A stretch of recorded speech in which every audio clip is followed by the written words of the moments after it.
চলো বন্ধুরা, আজকে একটি তিতর রেসিপি শেয়ার করি।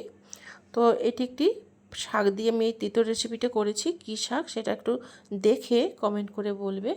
আমি জানি, তবুও তোমাদের কাছে জানতে চাইছি তোমরা চেনো কি না। তো যাই হোক, এই শাকটি ভালো করে ধুয়ে বেছে নিয়েছি। তো এই শাকটি তেতো, খুব বেশি তেতো না, কিন্তু খেতে খুব স্বাদ আর খাওয়াও ভীষণ উপকারী।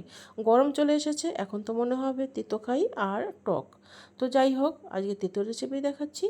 তো শাকটি ভালো করে বেছে নেওয়া হয়ে গেল। এর মধ্যে আমি সবজি দিয়ে করব।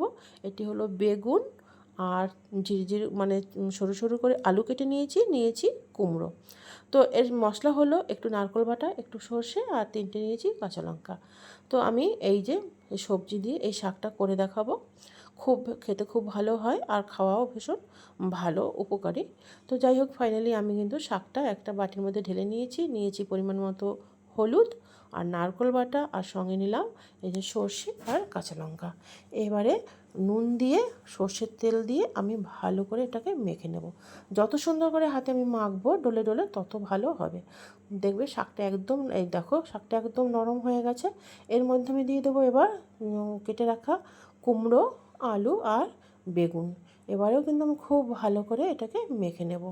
মেখে নিয়ে এবার আমি একটা কড়া বসিয়ে দিয়েছি। কড়াতে খুব সামান্য তেল দিয়ে দিয়েছি।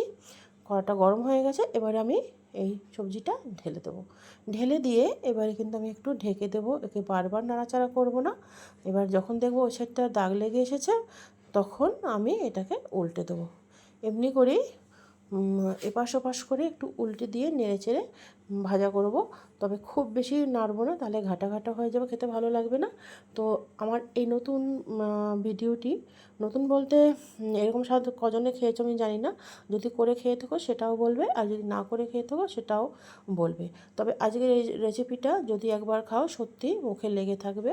তুমি এই একটা তরকারি দিয়েই তুমি পুরো ভাতটাই খেয়ে নিতে পারবে, এই গ্যারান্টিটা আমি দিচ্ছি। তো ফাইনালি যদি নতুন কোনো বন্ধু হয়ে থাকো, তাহলে আমার ভিডিও চ্যানেলটিতে সাবস্ক্রাইব করে আমার পাশে থেকো। আর পুরনো বন্ধুদের ভিডিওটি দেখার জন্য অসংখ্য ধন্যবাদ।